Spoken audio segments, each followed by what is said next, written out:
एक गांव में किशोर नाम का एक गरीब व्यक्ति रहा करता था।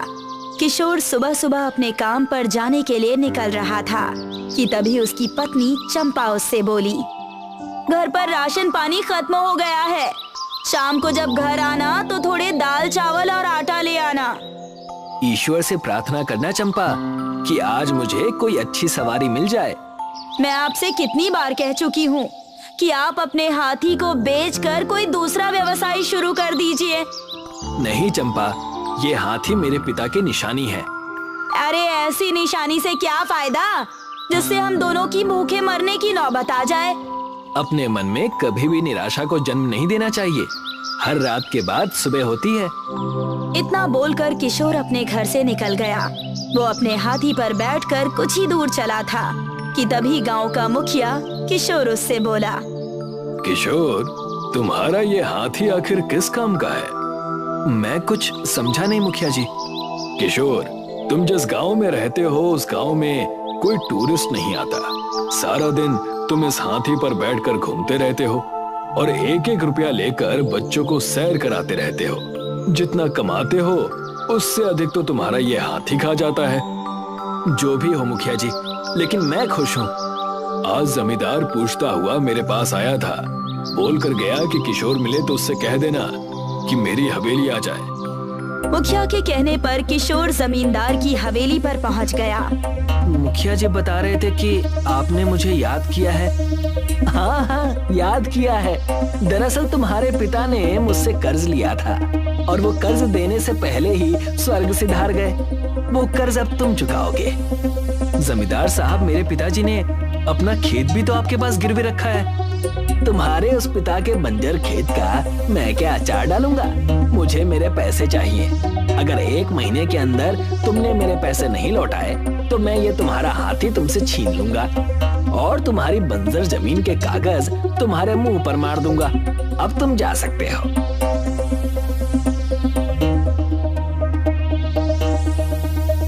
अरे रतन, तुम अचानक? क्यों जीजा जी, मैं अपनी बहन के घर नहीं आ सकता?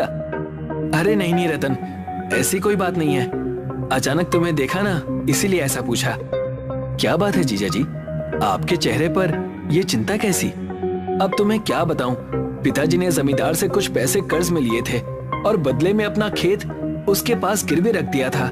आज जमींदार ने मुझे बुलाया और कहा कि अपने पिताजी का कर्ज मुझे चुकाना होगा।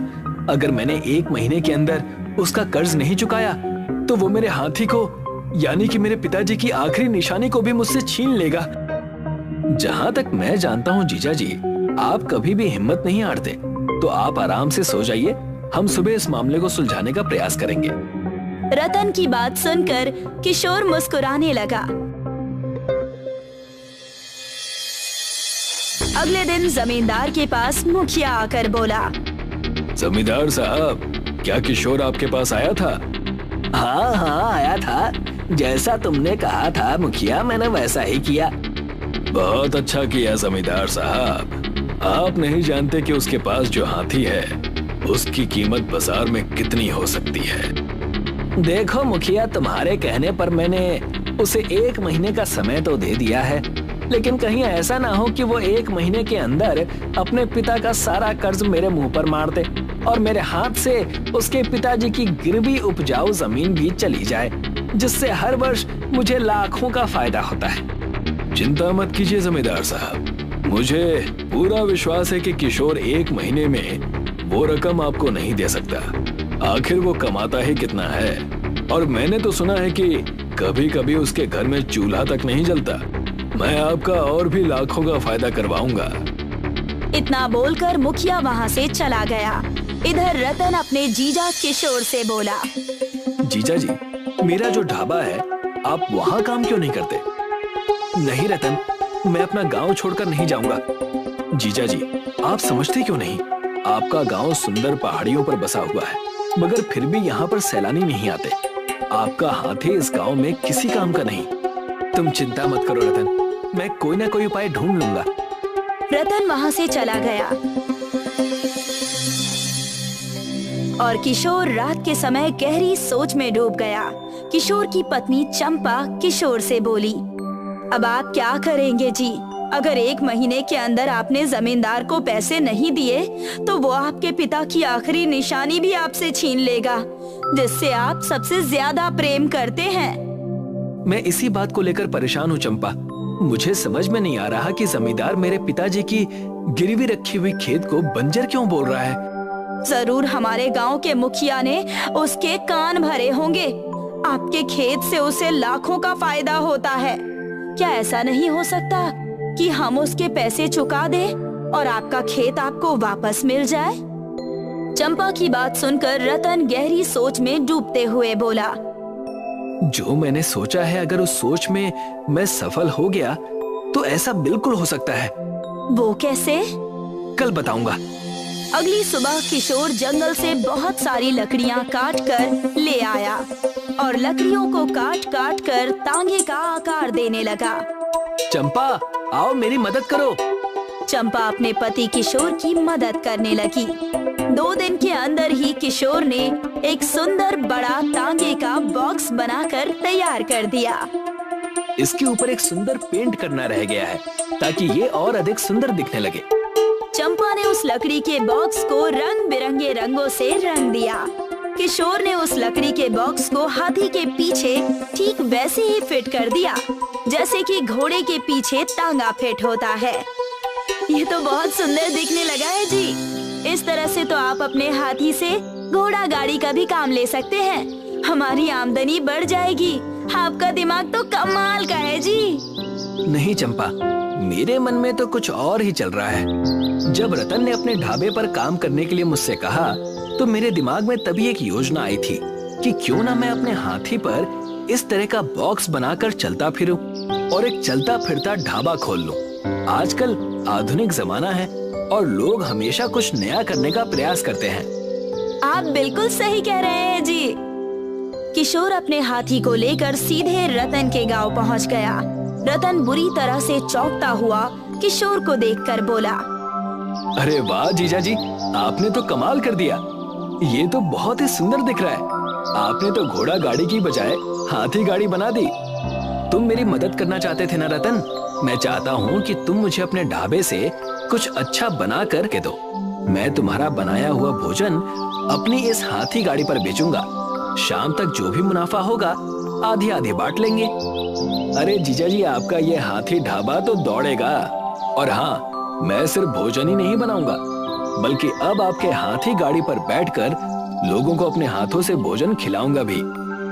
रतन ने बहुत स्वादिष्ट व्यंजन तैयार कर दिए और बड़ी ही सुंदरता से रतन की हाथी की बग्गी में सजा दिए। किशोर रतन को बैठाकर हाथी को लेकर चल दिया। वो कुछ ही दूर पहुंचा था कि तभी उसे एक खड़ी हुई बस दिखाई दी। बस का कंडक्टर किशोर के पास आकर बोला, अरे भाई, तुम्हारे हाथी गाड़ी से तो बड़ी ही अच्छी खुशबू आ रही है। कंडक्टर साहब, ये एक तरह का ढाबा है। अगर आप चाहें तो भोजन का स्वाद उठा सकते हैं और अपनी सवारी को भी यहाँ पर लाकर उन्हें भोजन खिला सकते हैं। कंडक्टर तुरंत अपने सवारियों को वहाँ पर ले आया और वो सब अंदर बैठकर भोजन का आनंद उठाने लगे। एक ग्राहक खुशी से बोला, बहुत ही स्वादिष्ट भोजन है, मजा आ गया। पहले इन पहाड़ों पर जब बस खराब हो जाती थी तो घंटों भूखा रहना पड़ता था। अब तो ये समस्या भी खत्म हो गई। मैंने इसमें अपना मोबाइल नंबर भी डाल दिया है साहब। आपको कभी भी बुलाना हो तो आप बस फोन कर दीजिएगा, मैं तुरंत पहुंच जाऊंगा। कुछ ही दिनों में किशोर का हाथी गाड़ी ढाबा आसपास के इलाकों में प्रसिद्ध होने लगा और दूर दूर से सैलानी सिर्फ हाथी गाड़ी ढाबा में बैठकर भोजन का आनंद उठाने के लिए किशोर के गांव आने लगे। आपने तो कमाल कर दिया जी। आपने तो वो सब करके दिखा दिया जिसकी मैं कल्पना भी नहीं कर सकती थी। हमारे गांव में सैलानी नहीं आते थे, लेकिन अब सिर्फ आपकी हाथी गाड़ी ढाबा को देखने के लिए और भोजन का आनंद उठाने के लिए यहाँ पर सैलानी आने लगे। ये सब ईश्वर की कृपा है चंपा। जीजा जी, आपकी मेहनत को भी नजरअंदाज नहीं किया जा सकता। आपके दिमाग का जवाब नहीं। आज जो भी सैलानी आता है सिर्फ आपको ही पूछता हुआ आता है। ऐसे ही 1 महीना बीत गया। जमींदार साहब, आपके चेहरे पर ये क्रोध क्यों झलक रहा है? बकवास बंद करो मुखिया। मुझे लगता है कि मुझे तुम्हारी बातों में आना ही नहीं चाहिए था। क्या मतलब? अरे तुम्हें पता भी है, आज गांव के लोग मेरे और तुम्हारे नाम की बजाय किशोर के नाम की माला जपने लगे हैं। अरे दूर दूर से सैलानी सिर्फ उसका नाम पूछते हुए यहाँ पर आते हैं। और ये सब कुछ 1 महीने में हुआ है मुखिया। 1 महीने पहले किशोर का कोई नाम तक नहीं जानता था। मुझे तो लगता है कि मैंने तुम्हारी बात मानकर बहुत बड़ी गलती कर दी। चिंता मत कीजिए, उसका नाम पूछते हुए आते हैं तो इसका मतलब ये नहीं कि वो इतना धनवान हो गया है कि वो अपने पिता का कर्ज चुका दे। देखना, वो मुंह लटका कर आएगा और कहेगा कि जमींदार साहब पैसे का इंतजाम नहीं हो पाया। उसी पल आप उसका हाथी उससे छीन लेना। और अब हाथी गाड़ी ढाबा में परिवर्तित हो गया है और आपको डबल मुनाफा हो जाएगा। तभी वहाँ पर किशोर गांव के कुछ लोगों के साथ आ पहुँचा। ऐसा कभी नहीं होगा मुखिया जी। आपने जो सपना देखा था वो अधूरा ही रह जाएगा। तुम कहना क्या चाहते हो? किशोर ने अपनी जेब से नोटों की गड्डी निकालकर जमींदार के मुंह पर मार दी। ये क्या बदतमीजी है किशोर? ये बदतमीजी नहीं जमींदार साहब, बल्कि ये कर्ज चुकाने का मेरा स्टाइल है। अब जल्दी से मेरे पिताजी के खेत के कागज मुझे वापस कर दीजिए, जो कि आपने वादा किया था। मैंने ऐसा तुमसे कोई वादा नहीं किया था। कुछ देर पहले आप और मुखिया जी जो बातें कर रहे थे, वो सारी बातें इन गांव वालों ने सुन ली है। इससे पहले कि ये क्रोधित होकर कुछ कर बैठे, मेरा खेत मुझे वापस कर दीजिए। जमींदार उन सभी लोगों के चेहरे देखकर डर गया और उसने तुरंत किशोर का खेत उसे वापस कर दिया। और जमींदार और मुखिया मुंह लटकाकर देखते रह गए। मिर्जापुर गांव में माया देवी अपने 2 छोटे बच्चों के साथ रहती थी। बारिश के मौसम में एक दिन रात को बाढ़ आ जाती है और पूरा गांव पानी में डूब गया। गांव के लोग वहां से जान बचाकर भागे। माया देवी भी अपने छोटे बच्चों के साथ पड़ोस के सिकंदराबाद में पहुंची। माया को देखकर सिकंदराबाद का सरपंच आया और बोला, ए बुढ़िया, हमारे गांव में क्यों आई है? सरपंच जी, आप तो जानते ही हैं कि हमारे गांव मिर्जापुर में बाढ़ ने अपना कहर दिखाना शुरू कर दिया है। इसलिए मुझे और मेरे 2 बच्चों को अपने गांव के बाहर ही रहने दो। तो जानती नहीं कि तेरे पति से मेरी दुश्मनी थी, तो मैं दुश्मनों को कैसे रख सकता हूँ? और वैसे भी तुम इतने गरीब हो, मैं विश्वास नहीं कर सकता कि तुम चोरी नहीं करोगे। सरपंच जी, हम समय काटने आए हैं, हम चोरी क्यों करेंगे? ए बुढ़िया, ज्यादा सयानी मत बन और अपने बच्चों को लेकर यहाँ से निकल जा। माया सरपंच के आगे खूब रोई, गिड़गिड़ाई, लेकिन सरपंच तेज तेज हंसता रहा और माया को गांव से बाहर निकाल दिया। माँ, अब हम क्या करेंगे? गांव में पानी है और दूसरे लोग गांव में घुसने नहीं दे रहे। अब हम कहाँ जाएं? जंगल के अलावा भी तो कोई रास्ता नहीं है। माँ, हम इस सड़क पर भी तो रह सकते हैं। नहीं बेटा, यहाँ भी पानी आ जाता है और अगर पानी नहीं भी आया तो सरपंच नहीं रहने देगा। हमें इसकी नजरों से दूर जंगल में ही जाना होगा। ईश्वर ने जो भी लिखा है नसीब में, वो तो होना ही है। माया अपने बच्चों को लेकर जंगल में चली जाती है। जंगल में बहुत सारे बांस के पेड़ हैं। वहाँ 2 आम के और बाकी फलों के पेड़ भी हैं। माँ, यहाँ तो गर्मी बिल्कुल नहीं है और बहुत सारे फल भी हैं। अब हम यहाँ पर पेट भर के खा सकते हैं और आराम से रह सकते हैं। हाँ माँ, अच्छा हुआ वहाँ बाढ़ आ गई, क्योंकि ना तो वहाँ फल मिलते थे और ना इतनी ठंडी अच्छी हवा। बच्चों, बाढ़ बहुत अच्छे के लिए आई। हमें ऐसा नहीं सोचना चाहिए, क्योंकि बाढ़ के कारण जान और माल दोनों का नुकसान होता है। और हम जंगल में रह सकते हैं, लेकिन हमें यहाँ एक झोपड़ी बनानी होगी, नहीं तो जंगली जानवर हमें ही खा जाएंगे। लेकिन माँ, हम झोपड़ी कैसे बनाएंगे? हम लकड़ियों की मदद से झोपड़ी बनाएंगे। हाँ माँ, मैं पेड़ पर चढ़कर लकड़ी काट लाऊंगा। नहीं मेरे बच्चे, पेड़ों में भी जीवन होता है, हमें इन्हें नहीं काटना चाहिए। हम इनकी वजह से ही सांस लेते हैं और खाते पीते हैं। फिर हमारी झोपड़ी कैसे बनेगी माँ?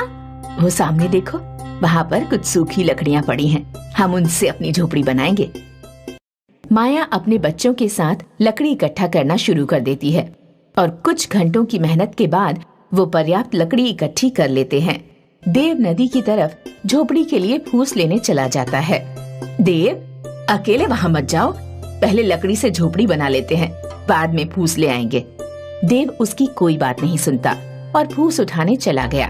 तभी देव की चीख निकली क्योंकि उसे सांप ने काट लिया। माँ, क्या हुआ देव? माँ, मुझे सांप ने काट लिया।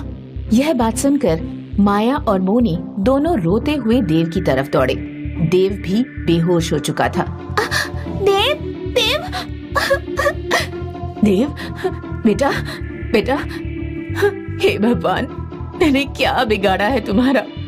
तुमने पहले पति छीन लिया, फिर घर, और अब बेटा भी। भगवान, मेरा बेटा मुझे लौटा दो।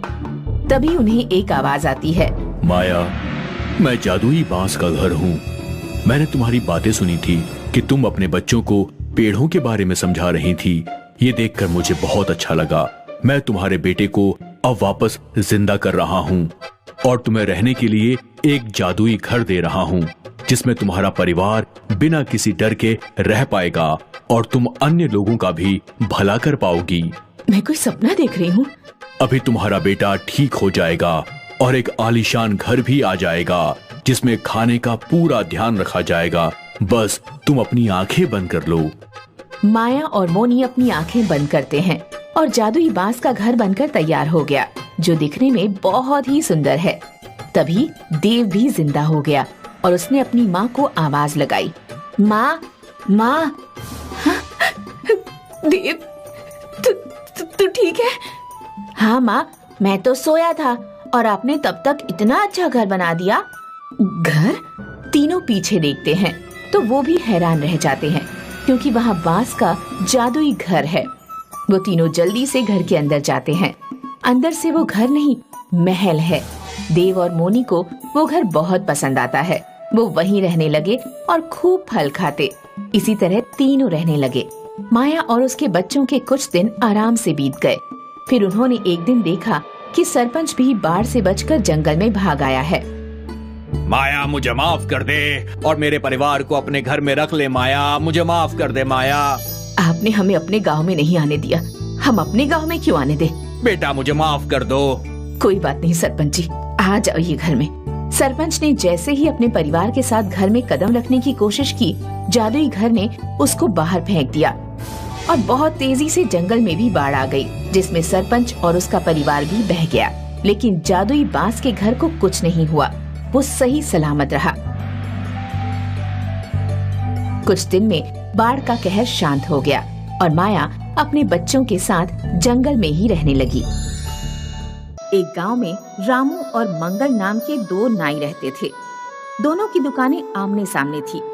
रामू सरल स्वभाव का और एक दयालु इंसान था। उसकी दुकान पर अक्सर एक बूढ़ा भिखारी आया करता था।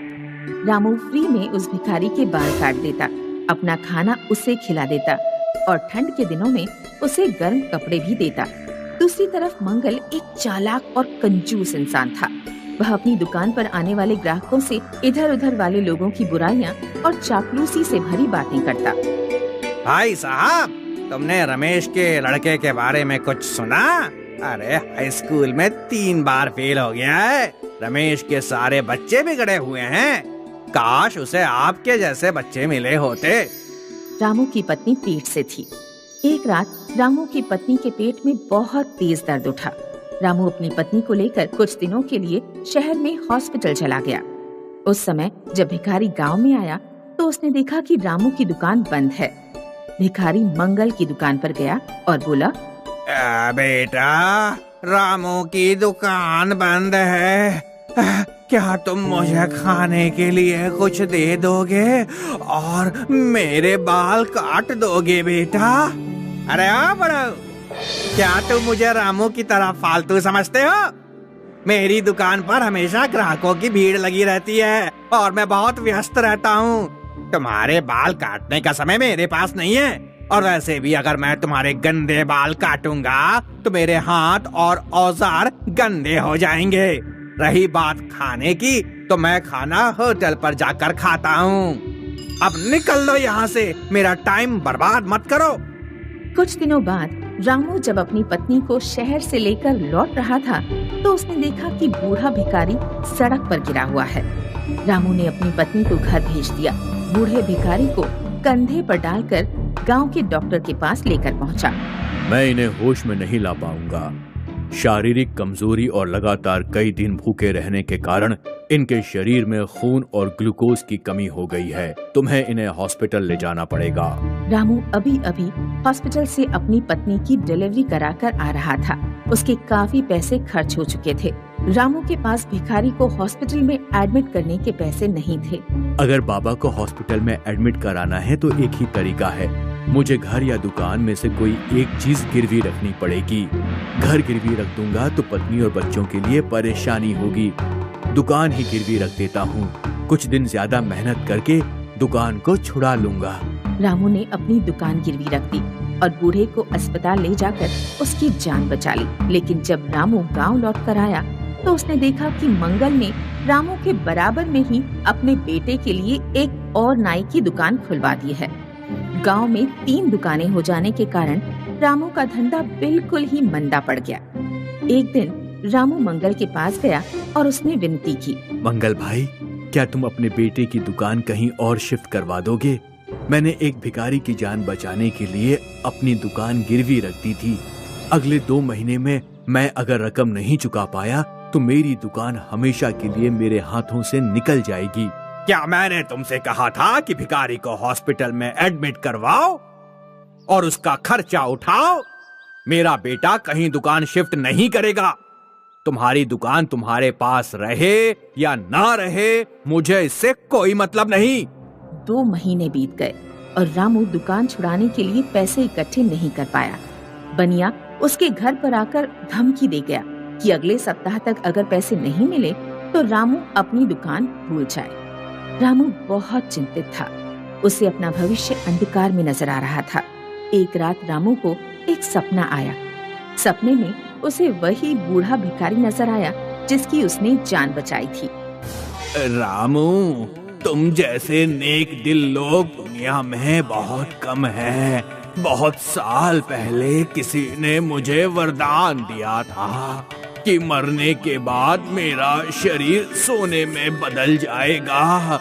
मेरी उम्र पूरी हो चुकी है। कल मैं तुम्हारे दरवाजे पर आऊंगा।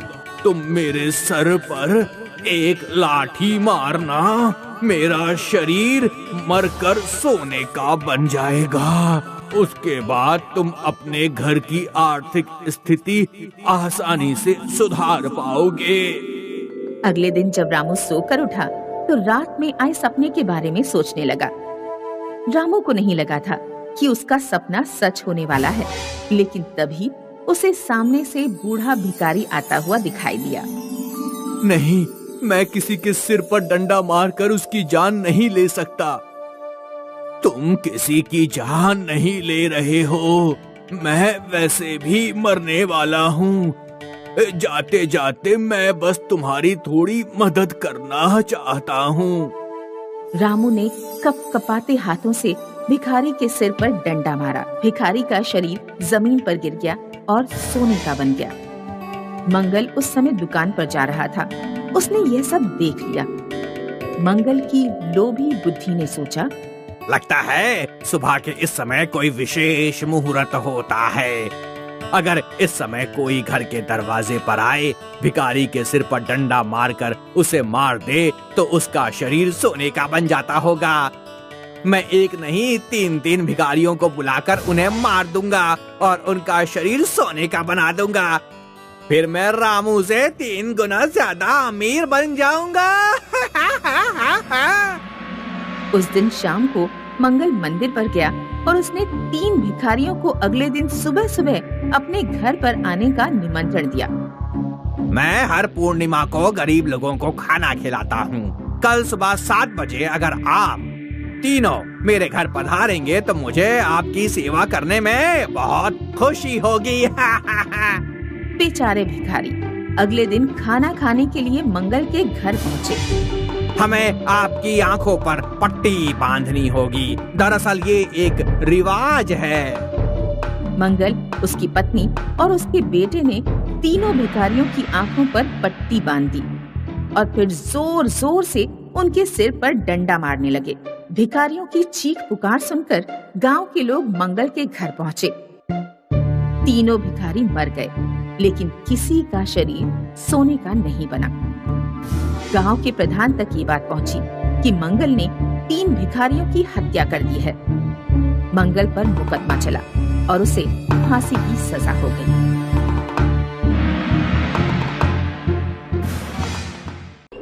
गुजरात के छोटे से कस्बे में चंदू एक सब्जी की दुकान पर काम करता है, पर मालिक हमेशा उसकी निंदा करता है, जिससे चंदू बहुत परेशान रहता है।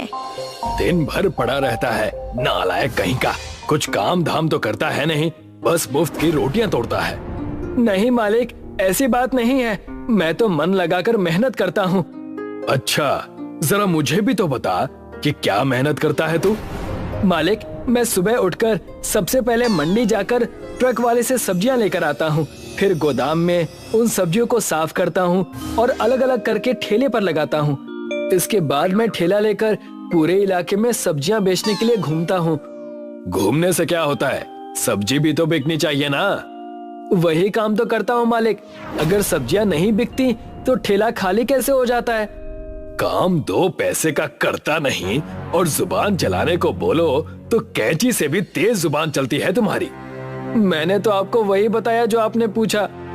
ठीक है, अब जाओ यहाँ से और अपना ठेला संभालो, नहीं तो आवारा जानवर सारी सब्जियां खा लेंगे, और अगर ऐसा हुआ तो तुम्हारी इस महीने की पगार नहीं मिलेगी, समझे? चंदू कुछ नहीं कहता और चुपचाप वहाँ से चला जाता है।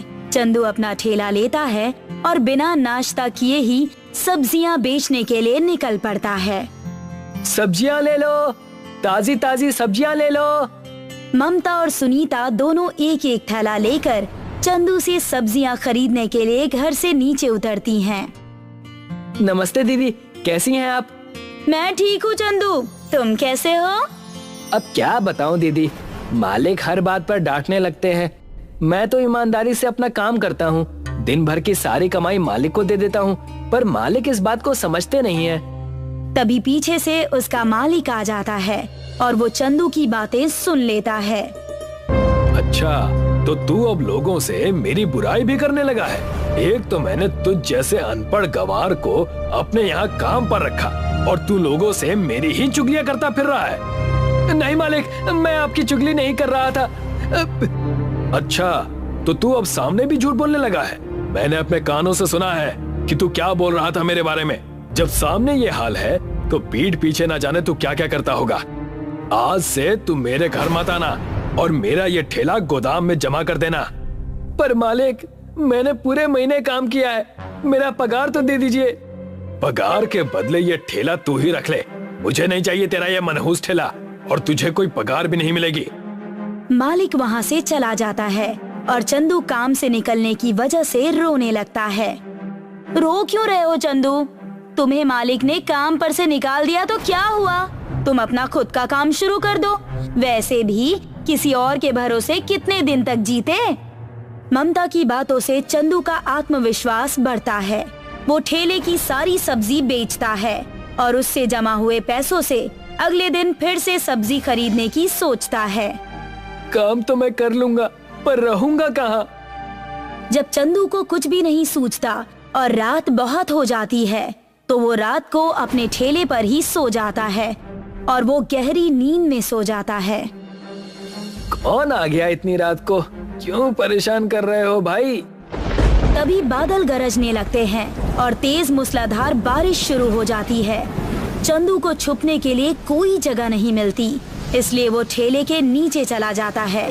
गली के सभी कुत्ते एक दुकान के नीचे बैठ जाते हैं, पर दुकान वाला उनको वहाँ से भगा देता है। ये सब चंदू ठेले के नीचे से देख लेता है और वो उन कुत्तों को अपने ठेले के नीचे ले आता है। आ जाओ टॉमी, मेरे साथ चलो मेरे ठेले के नीचे। बारिश थम जाने तक तुम वहाँ बैठ सकते हो। सभी कुत्ते चंदू के ठेले के नीचे चले आते हैं। चंदू देखता है कि एक बीमार बूढ़ा कुत्ता ठंड से कांप रहा है। वो अपना गमछा उतारता है और उस कुत्ते के शरीर पर लपेट देता है। कुत्ता एक एहसान भरी नजर से चंदू की तरफ देखता है। तभी बिजली चमकती है और भैरव देवता प्रकट हो जाते हैं। तुम बहुत ही दयावान हो। तुम्हारे पास खुद रहने के लिए घर नहीं है, पर फिर भी तुम में इन बेसहारों को सहारा देने की हिम्मत है। हे ईश्वर, ये बेचारे बोल नहीं सकते, पर मैं तो इंसान हूँ। मैं समझ गया कि इनको भी बारिश से बचने के लिए कोई छत चाहिए, इसीलिए मैंने इनको अपने ठेले के नीचे सहारा दिया। कुत्ता मेरा वाहन है और वफादार भी। तुमने मेरे वाहन की सहायता की है। बताओ तुम्हें क्या चाहिए? हे प्रभु, मैं गरीब आदमी हूँ। सब्जी बेचकर अपना परिवार पालता हूँ। मेरे पास जीने के लिए सब कुछ है, बस रात काटने के लिए छत नहीं है। जिस ठेले पर तुमने दूसरों को सहारा दिया, वही ठेला तुम्हें भी सहारा देगा। आज के बाद तुम्हारा ये ठेला रात को एक आलीशान घर में बदल जाएगा, जिसमें जीवन जीने की सारी सुख सुविधाएं होंगी। आपका बहुत बहुत धन्यवाद प्रभु। मैं इसके लिए आपका हमेशा आभारी रहूंगा। चंदू को वरदान देने के बाद भैरव देवता अदृश्य हो जाते हैं और चंदू का ठेला एक आलीशान जादुई घर में बदल जाता है। चंदू सभी कुत्तों को लेकर उस घर के अंदर चला जाता है और वहाँ रखी रोटियां कुत्तों को खाने के लिए देता है। ये लो, रोटियां खा लो। सभी कुत्ते बड़े चाव से रोटियां खाने लगते हैं और अब चंदू खुद भी वहाँ रखा हुआ खाना खाता है और सोने के लिए चला जाता है। अगले दिन जब चंदू के मालिक को ये बात पता चलती है कि चंदू का ठेला एक जादुई घर में बदल गया है, तो वो कुछ गुंडों को लेकर चंदू का ठेला छीनने के लिए जाता है। अच्छा हुआ तू यहीं मिल गया मुझे। आपने तो मुझे काम पर से निकाल दिया था ना, अब मुझे क्यों ढूंढ रहे थे? तेरे पास मेरा ठेला जो है, मुझे मेरा ठेला वापस कर दे। वो ठेला आपका नहीं है, वो अब मेरा ठेला है। और वैसे भी आपने मुझे मेरा पगार नहीं दिया था। चुपचाप मुझे मेरा ठेला दे दे, नहीं तो तेरी खैर नहीं है। देख रहे हो ना मेरे आदमियों को, ये तुम्हारी हड्डी पसली तोड़ देंगे। आप चाहे कुछ भी कर लें, मैं ठेला तो अब वापस नहीं करने वाला। मालिक अपने आदमियों को चंदू को पीटने के लिए इशारा करता है। मालिक का आदेश पाकर सभी गुंडे चंदू को मारने के लिए लाठी लेकर आगे आते हैं। उनमें से एक आदमी चंदू को एक डंडा मारता है। ये तुम लोग ठीक नहीं कर रहे हो, तुम्हें इसकी सजा जरूर मिलेगी। वो गुंडे चंदू की बात नहीं सुनते और उसको पीटने लगते हैं। तभी वो कुत्ते जिनको चंदू ने अपने ठेले के नीचे शरण दी थी, वो ये सब देख लेते हैं और जोर जोर से भौंकने लगते हैं। सभी गुंडे जब चंदू को पीटना बंद नहीं करते, तो वो कुत्ते दौड़ते हुए आते हैं। कुत्ते उन गुंडों के पैर पर दांत से काट लेते हैं। मेरा पैर, बचाओ, बचाओ। कुत्तों के काटने के डर से सभी गुंडे और मालिक वहाँ से भाग जाते हैं।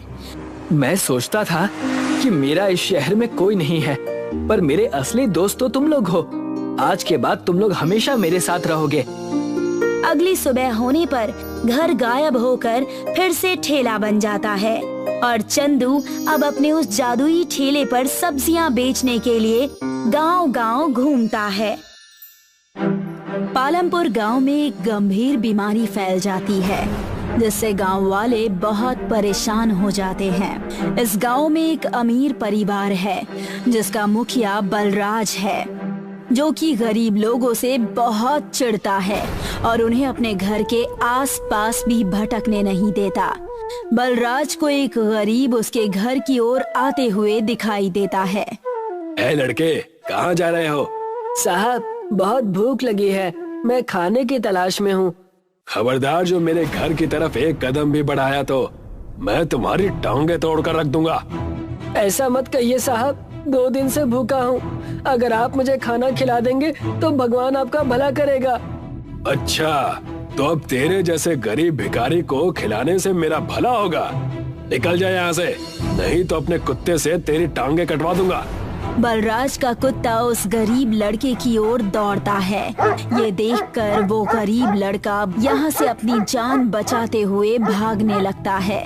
बड़ा आया था मेरा भला करने वाला। दूसरी तरफ गांव में एक गरीब आदमी है जिसका नाम दीन दयाल है। उसे अपनी तरह सभी गरीब लोगों से बहुत हमदर्दी है। वो एक किसान भी है, इसलिए उसके पास पर्याप्त मात्रा में अनाज है। इसलिए वो गरीब और असमर्थ लोगों को अपने घर पर खुद खाना बनाकर खिलाने लगता है। अरे शर्माओ मत भाई, अपना ही घर समझो और एक रोटी और खा लो। तभी उसके दरवाजे पर चिल्लाते हुए बलराज आता है। अरे ओ दीनदयाल के बच्चे, बाहर निकल। आप लोग परेशान मत होइए, आप खाना खाइए, मैं जाकर देखता हूँ कि आखिर बात क्या है। दीनदयाल की बात सुनकर सभी गरीब लोग खाना खाने लगते हैं और दीनदयाल घर के बाहर आ जाता है। नमस्ते साहब, आज आपका इस गरीब के घर की ओर कैसे आना हुआ? मैं तो तेरी शक्ल भी नहीं देखना चाहता, लेकिन तेरे कारनामे इतने घटिया हैं कि मुझे यहाँ आना पड़ा। अब क्या गलती हो गई मुझसे सरकार? तू बड़ा दानवीर बना फिरता है ना, तो जाकर सड़कें बनवाना, रास्ते ठीक कर। मैंने ऐसा क्या कर दिया? तू जो ये गरीबों को खाना खिला रहा है, उससे मुझे परेशानी हो रही है। पर साहब, मैं तो इन बेचारे गरीबों को अपने घर पर अपना उगाया हुआ अन्न खिला रहा हूँ, इससे भला आपको क्या तकलीफ है? तू चाहे अपने घर पर खिला या अपनी छत पर खिला, पर ये लोग उड़कर तो सीधे तेरे घर में नहीं आते ना। ये लोग मेरे घर के आगे से होकर गुजरते हैं। पर इसमें बुरा क्या है? ये इतने गंदे लोग हैं कि इनके पीछे मक्खियां भिनभिनाती हैं और कुछ मक्खियां मेरे घर में भी घुस गई हैं। ये तेरे लिए आखिरी चेतावनी है। अगर आज के बाद तूने इनको खाना खिलाया तो तेरी खैर नहीं। इतना कहकर बलराज गुस्से से यहाँ से चला जाता है। दीनदयाल अपना उदास चेहरा लेकर घर के अंदर आता है, जहाँ पर कुछ गरीब लोग खाना खा रहे हैं, जिन्होंने बलराज की चेतावनी सुन ली है। चाचा जी, क्या आप कल से हमें खाना नहीं खिलाएंगे? नहीं बेटा, ऐसी कोई बात नहीं है, तुम चिंता मत करो। तुम्हें जब भी भूख लगे मेरे घर आ जाना और पेट भरकर खाना खा लेना। खाना खाने के बाद सभी गरीब लोग दीनदयाल के घर से चले जाते हैं। दीनदयाल अपने पड़ोसी बलराज की बातों पर बहुत देर तक सोचता है, पर उसका मन नहीं मानता कि वो इस बीमारी के समय में गरीबों की मदद न करे। इसलिए वो गरीबों को खाना खिलाना जारी रखता है। ये देखकर बलराज बहुत चिढ़ जाता है और वो एक पंचायत बुलाकर दीनदयाल पर झूठा चोरी का आरोप लगाता है। मैंने इस दीनदयाल को अपना पड़ोसी और दोस्त माना, पर इसने दोस्ती की आड़ में मेरे घर से 5 बोरी अनाज चुराए हैं। मैं नहीं चाहता ये चोर गांव के दूसरे लोगों के घर में भी चोरी करे, इसीलिए इसे गांव से निकाला जाना चाहिए। बलराज की बात सुनकर और गांव वालों के हित के लिए पंचायत दीनदयाल को गांव से निकालने का फैसला करती है। अब दीनदयाल अपना घर छोड़कर गांव से दूर जंगल में जाकर रहने लगता है। वो जंगल में अपनी छोटी सी झोपड़ी और एक रसोई घर बनाता है।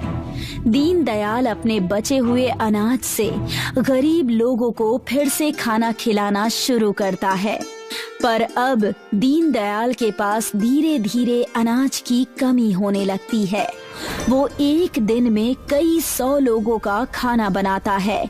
इसी बीच जब वो अपने अनाज भंडार में जाता है तो देखता है कि अब उसके पास सिर्फ आधा बोरी अनाज ही बचा है। हे भगवान, मेरी मदद करो, ये महामारी तो थमने का नाम ही नहीं ले रही है और ऊपर से मेरे घर में राशन भी खत्म होने जा रहा है। मैं कैसे लोगों की मदद करूंगा? दीनदयाल बचे हुए आधे बोरी अनाज से गरीबों के लिए खाना बनाता है, जिससे वो एक थाली में कुछ खाना अपने लिए निकालकर अलग से रखता है। वो सभी गरीबों को खाना खिलाता है और खाना खाने के बाद जब सभी गरीब वहां से चले जाते हैं तो दीनदयाल अपना खाना निकालकर खाने लगता है। तभी एक बीमार बूढ़ी औरत दीनदयाल के दरवाजे पर आ जाती है। बेटा, बहुत भूख लगी है, कुछ खाने को दे दो। दीन दीनदयाल को उस बूढ़ी औरत पर बहुत दया आती है और वो अपने लिए रखा हुआ खाना उस बूढ़ी औरत को खिला देता है। खाना खाने के बाद बूढ़ी औरत वहां से जाते हुए दीनदयाल को आशीर्वाद देती है। बेटा, इस महामारी में जब सभी लोग मरीजों से दूर भाग रहे हैं, तब ऐसे समय में भी तुम गरीब और असहाय लोगों की मदद कर रहे हो। भगवान तुम्हारा भला करे और तुम्हारे इस छोटे से रसोई घर को अनमोल बनाए। इतना कहकर वो बूढ़ी औरत वहां से चली जाती है, क्योंकि अब खाने के लिए कुछ नहीं बचा है। इसलिए दीनदयाल भूखा ही सो जाता है। भूखा सोने की वजह से दीनदयाल को रात में ठीक से नींद नहीं आती, इसलिए वो सुबह होने से पहले ही उठ जाता है और पानी पीने के लिए अपने रसोई घर की तरफ जाता है। तो देखता है कि उसका पूरा रसोई घर सोने का बन चुका है। हे प्रभु, आपकी लीला तो आप ही जाने, पर अब मैं गरीब लोगों की और अच्छे से मदद कर सकता हूँ। दीनदयाल अपने रसोई घर से कुछ सोना निकालकर और उसे बेचकर मिले हुए पैसों से बीमार और गरीब लोगों की मदद करने लगता है। इसी बीच बलराज को भी बीमारी लग जाती है और वो भी मदद के लिए भटकते भटकते दीनदयाल के घर पहुंच जाता है। मैं किस मुंह से माफी मांगू तुमसे दीनदयाल। मैंने पहले तो तुम्हें बहुत परेशान किया और बाद में तुम पर झूठा इल्जाम लगाकर तुम्हें गांव से निकलवा दिया। कोई बात नहीं साहब, उस वक्त आपके सिर पर अमीरी का घमंड सवार था, पर आज आपको देखकर लगता है कि मेरे सामने कोई अमीर आदमी नहीं बल्कि एक गरीब असहाय खड़ा है जो मुझे मदद के लिए पुकार रहा है। दीनदयाल बलराज को अपने घर के अंदर ले जाता है और उसे खाना खिलाकर कुछ दवाइयाँ देता है। इसी तरह से अपने सोने के रसोई घर से थोड़ा थोड़ा सोना निकालकर दीनदयाल बीमारी के वक्त में सभी गरीब और असहाय लोगों की मदद करता है। ये कहानी है रमनापुर गांव की, जहां बंसी नाम का एक व्यापारी रहता था। वो गांव में दूध और खीर बेचने का काम किया करता था। गांव वालों के मुताबिक बंसी एक खड़ूस और एक बहुत ही लालची आदमी था, दिखने में मुश्तंडा पहलवान की तरह। इस वजह से गांव वाले उससे डरते थे। बंसी के दुकान के सामने ही कृष्ण भगवान का एक भव्य मंदिर था। भैया 1 लीटर लस्सी दे दो, मेरे घर में आज कार्यक्रम है, पैसे कल आकर दे जाऊंगा। हाँ, पैसे कल तो सामान भी कल। चलो निपटो यहाँ से, वरना तुम्हें बासी दूध दे दूंगा। हटो चलो, बोनी के समय आकर दिमाग खराब कर रहे हो। दे दो, मैं आपके यहाँ से ही हमेशा सामान लेकर आता जाता हूँ। ऐसा मत करो, मैं सच में तुम्हें आकर पैसे दे जाऊंगा। बंसी उस आदमी के लाख गिड़गिड़ाने पर भी उसे सामान नहीं देता है। बंसी के इसी चाल चलन की वजह से उससे कोई भी सामान नहीं लेता था। पूरा दिन बीत चुका था, बंसी के दुकान में कोई नहीं आया था। रात के समय एक तकरीबन 11-12 साल का बच्चा बंसी की दुकान पर आया। उस बच्चे के पीछे अद्भुत रोशनी चमक रही थी और वो आकर बंसी से कहने लगा, क्या तुम मुझे दूध और खीर दोगे? मैंने सुबह से कुछ नहीं खाया है और भूख भी बहुत लगी है। एक तो सुबह से कोई आया नहीं और अब आए भी हो तो तुम, और मुझसे क्या चाहते हो? बिना पैसों के मैं कोई सामान नहीं देता। मेरे पास देने के लिए तो कुछ भी नहीं है, लेकिन तुम मेरे कान का कुंडल ले सकते हो, ये बहुत ही कीमती है। उस रात बंसी ने उस बच्चे के कानों के कुंडल ले लिए और दूध और खीर दे दिया और अपने घर चला गया। दूसरे दिन जब दुकान खोली तब उसकी नजर मंदिर पर गई, जहां देखा कि कई सारे पुलिस वाले और कई सारे लोग जमा थे। हो न हो इस मंदिर के किसी आदमी ने ही यहाँ पर चोरी की है। जो भी है वो तुरंत सामने आए, वरना मैं उसे अंग्रेजों के कारावास में डाल दूंगा। मैंने आपसे कितनी बार कहा है वो आदमी मैं नहीं हूँ। आप मुझ पर शक मत कीजिए। तुम ठीक से बताते हो या मैं तुम्हें कारावास में डालूं? पुलिस वाले इतना कहकर सारे गांव की तलाशी लेने लगे। सबसे पहले पुजारी के कमरे की तलाशी ली। मेरा विश्वास कीजिए, मैंने कुछ नहीं चुराया है। अगर मैं चुराता तो यहाँ थोड़ी ना नजर आता। मुझे इस मंदिर ने सब कुछ दिया है, मैं भला क्यों यहाँ चोरी करूँगा? सुनो, तुम जाकर दूसरे दुकान और दूसरे घरों में तलाशी लो। तब तक मैं इस खीर और दूध की दुकान के मालिक को देखता हूँ। जैसा आप कहें सर। पुलिस वाला बंसी के दुकान के बाहर जाकर खड़ा हो जाता है। कौन है यहाँ पर? ये किसकी दुकान है? जो भी है सामने आए। मालिक, ये मेरी दुकान है।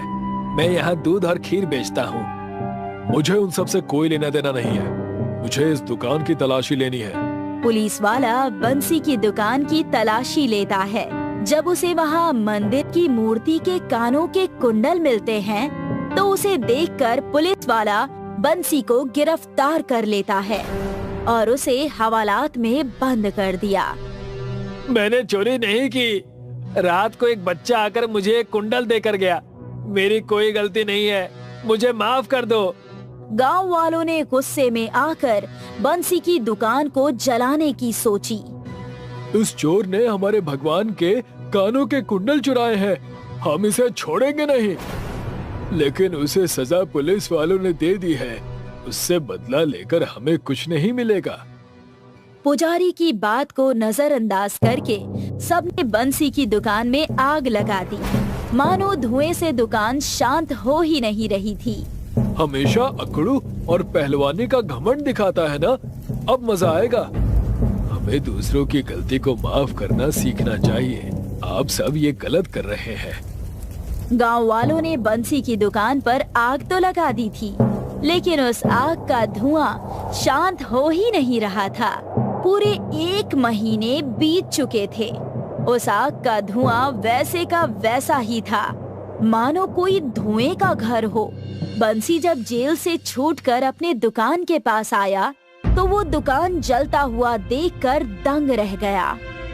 मेरी दुकान, मेरी दुकान, मेरे खून पसीने की कमाई से बनाई हुई दुकान।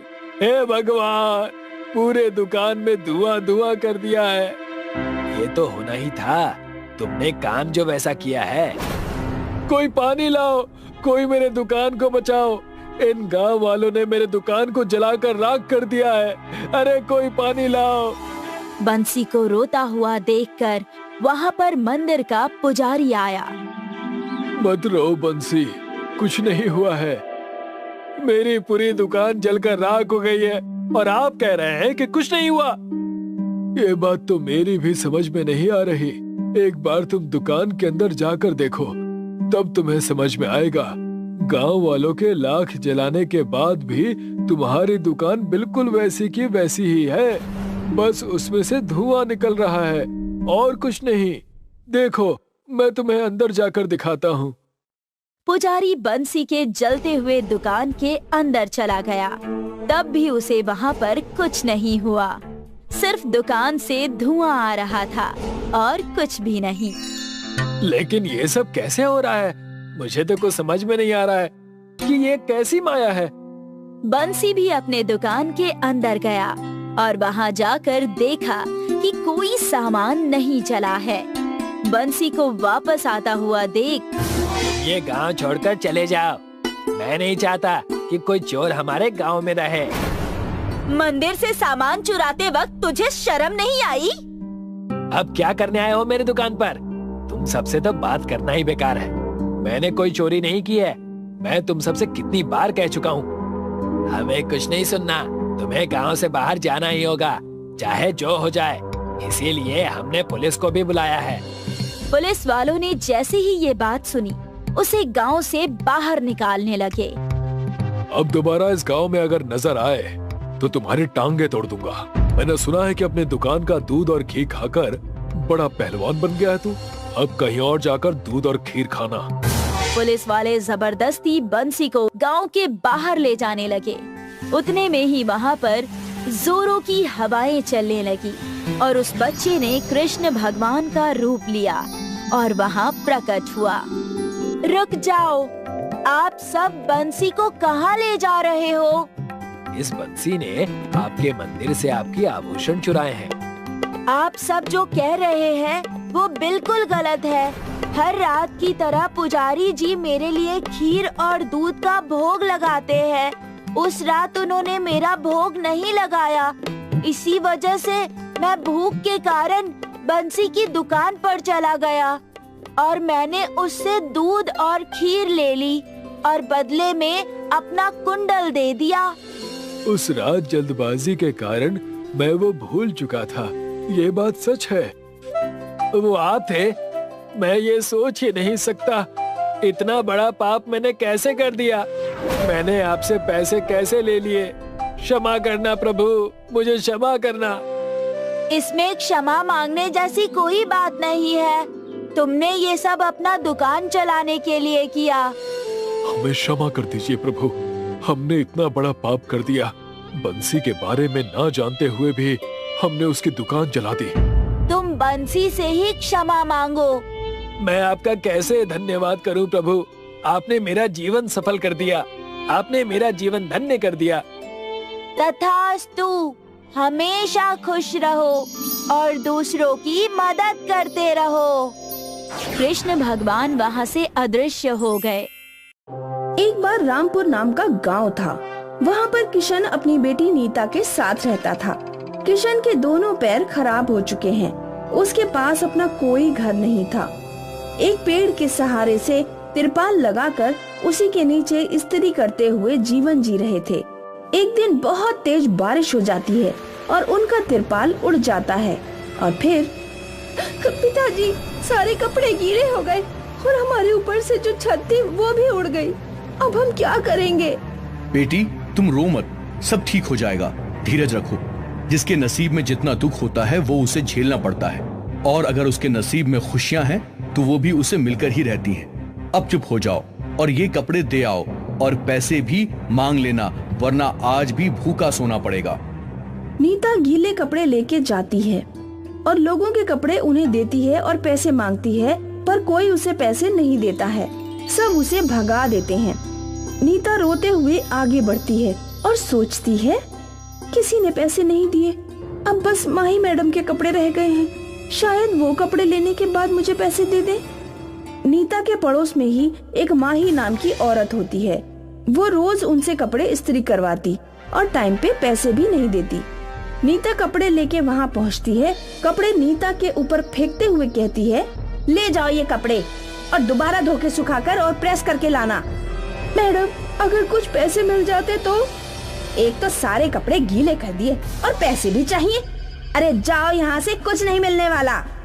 नीता रोते हुए जंगल में पहुँच जाती है। वहाँ पर एक नदी के किनारे बैठकर रोने लगती है और कहती है, अब मैं क्या करूँ? किसी ने पैसे नहीं दिए, घर में खाने को भी कुछ नहीं है। अब पिताजी से क्या कहूँगी? हे भगवान, अब तू ही मदद कर हमारी। नीता कुछ देर वहीं बैठी रहती है और वहाँ रखे रेत से एक छोटा सा घर बनाकर कहती है, भगवान ने सच में तो घर दिया नहीं, तो रेत का ही घर बना लेती हूँ। तभी नीता की नजर नदी के बाहर एक मछली पर पड़ती है। मछली तड़प रही थी। नीता उसे उठाकर वापस पानी में डाल देती है।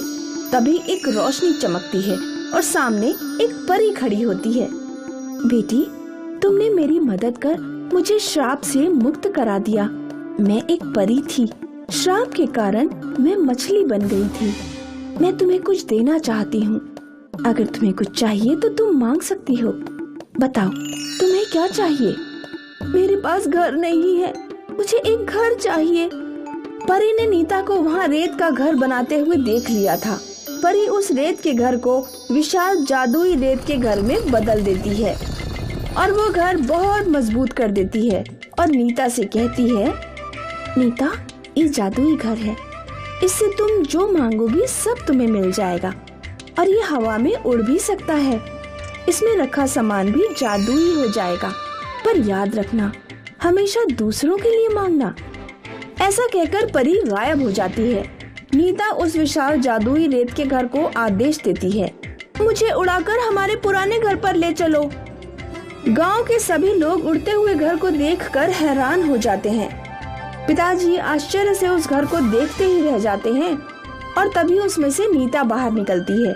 किशन उसे देखता है और पूछता है, ये इतना बड़ा रेत का घर कहाँ से आया तुम्हारे पास, और ये घर हवा में कैसे उड़ सकता है?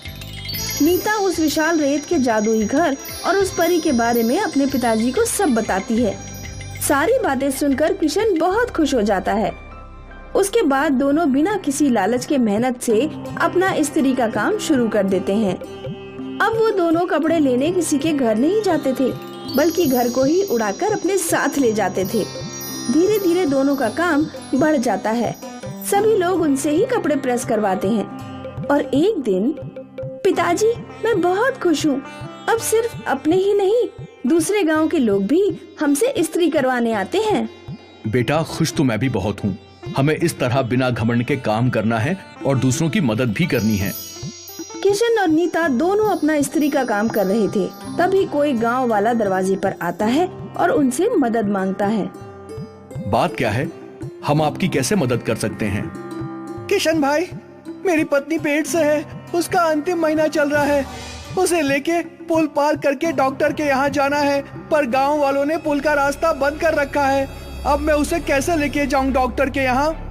वहाँ खड़ी नीता ये सब सुन रही थी और वो कहती है, काका तुम चिंता मत करो, सब ठीक हो जाएगा। उसके बाद वो तीनों उड़कर पुल के पास जाते हैं जहाँ वो गाड़ी खड़ी थी और नीता उस गाड़ी को जादुई घर से बांध देती है और जादुई रेत का घर उन्हें उड़ाकर अस्पताल ले जाता है। काका अब तुम जाओ और गांव लौटकर खुशखबरी सुनाना। ये बात गांव में सबको पता चल जाती है कि कैसे उस जादुई रेत के घर की मदद से नीता और किशन ने गांव वाले की मदद की। सभी लोग उन दोनों को बहुत मान सम्मान देने लगते हैं। एक दिन उसकी मालकिन माही, जो कुछ दिनों के लिए गांव के बाहर गई थी, जब वो आती है तो उस घर के बारे में सुनती है। बस इन दोनों की तारीफें सुन रही हूँ, अब तो मेरे कान पक गए हैं।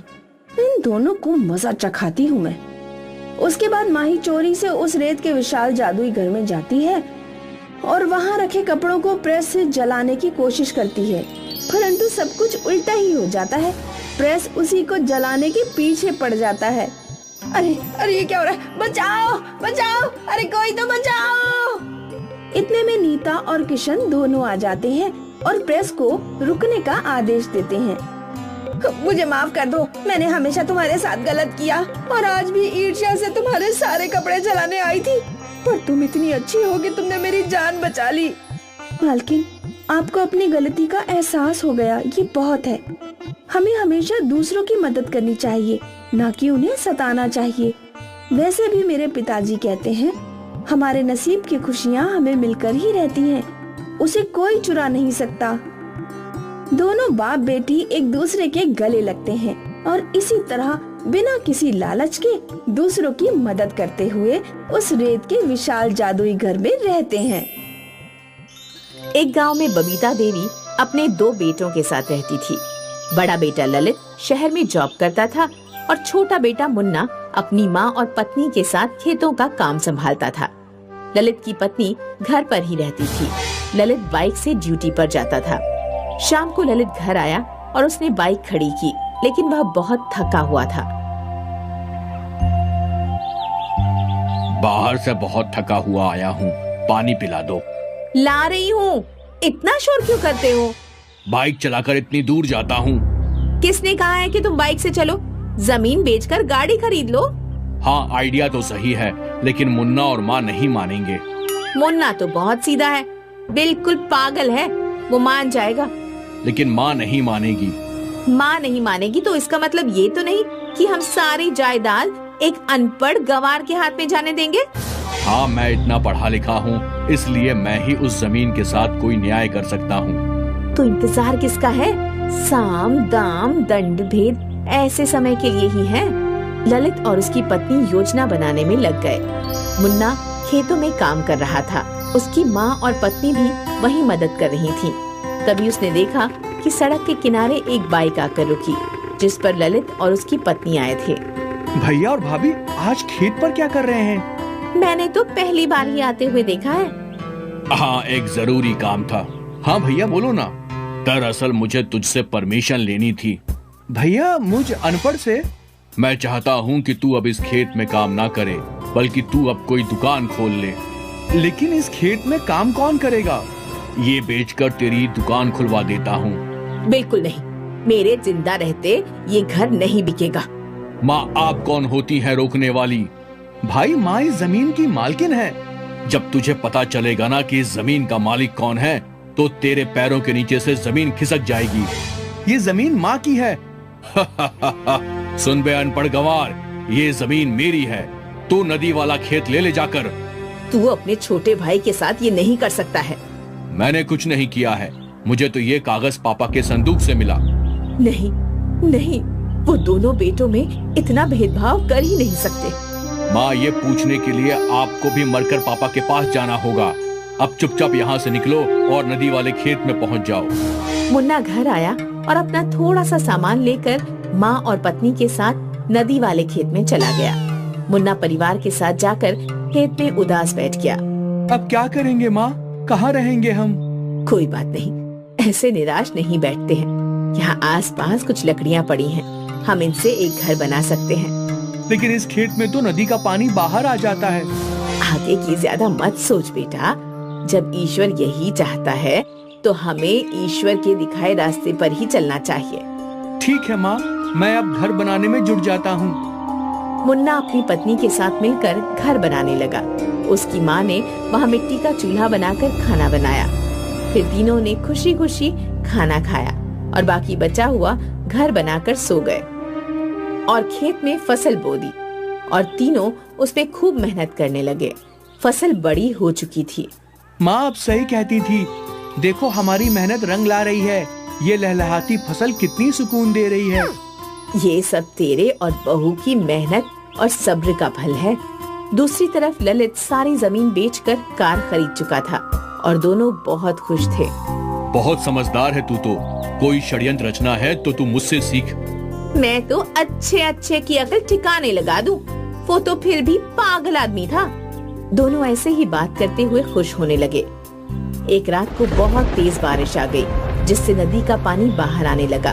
बारिश रुकने का नाम ही नहीं ले रही थी और धीरे धीरे यह बारिश बाढ़ का रूप ले चुकी थी। मुन्ना का घर बारिश में बह गया और पानी के ऊपर तैरने लगा। सुबह को मुन्ना ने दरवाजा खोला तो देखा कि वह सब पानी में है। माँ माँ देखो। हाँ, हम पानी में तैर रहे हैं। हाँ माँ, हमारा घर पानी में तैर रहा है। एक साधु पानी में बहता हुआ आ रहा था। बचाओ बचाओ बचाओ! कोई साधु महाराज पानी में डूब गए हैं। मुझे उनको बचाना ही होगा। मुन्ना नदी में कूद गया और साधु महाराज को अपने घर में ले आया। तुमने मेरी जान बचाई है, इसलिए मैं तुमको कुछ देना चाहता हूँ। क्या बाबा? तुम्हारा तैरता हुआ घर खुद ही उस जगह जाकर रुक जाएगा जहाँ मैं ले जाना चाहता हूँ। पानी में तैरता हुआ घर मंजिल की ओर जाने लगा। दूसरी तरफ ललित का सब बर्बाद हो गया। उसकी पूरी फसल बर्बाद हो गई। बस सिर पकड़कर बैठ गया। कुछ ही घंटों में तैरता हुआ घर एक जगह जाकर रुक गया। वहाँ पानी नहीं था और साधु की एक छोटी सी कुटिया थी। मुन्ना, उसकी पत्नी और माँ तीनों साधु के पीछे गए। साधु के हाथ में एक पोटली थी। मैं तुमको ये पोटली दे रहा हूँ। तुम अपने जादुई तैरते हुए घर में चले जाओ और इसको वहीं जाकर देखना। ठीक है बाबा, मैं इसको वहीं जाकर देखूंगा। तीनों ने साधु महाराज को प्रणाम किया और घर में आ गए। घर तैरते हुए वापस पानी में आ गया और मुन्ना की जमीन में आकर ही रुका। मुन्ना, अब पोटली खोल कर देख ले। हाँ माँ, बस अभी देखता हूँ। मुन्ना ने पोटली खोलकर देखी तो उसमें हीरे थे। माँ, इसमें तो हीरे हैं। हाँ, ये तेरे कर्मों का ही फल है। भगवान सबको सबका फल देता रहे। माँ, अब हम इनका क्या करेंगे? इनसे कोई व्यापार शुरू कर, लेकिन ये करते हुए अपनी ईमानदारी मत भूल जाना। हाँ माँ। मुन्ना ने जमीन खरीदी और कार एजेंसी बनाई। एक बहुत बड़ा घर बनाया और परिवार के साथ वहाँ रहने लगा।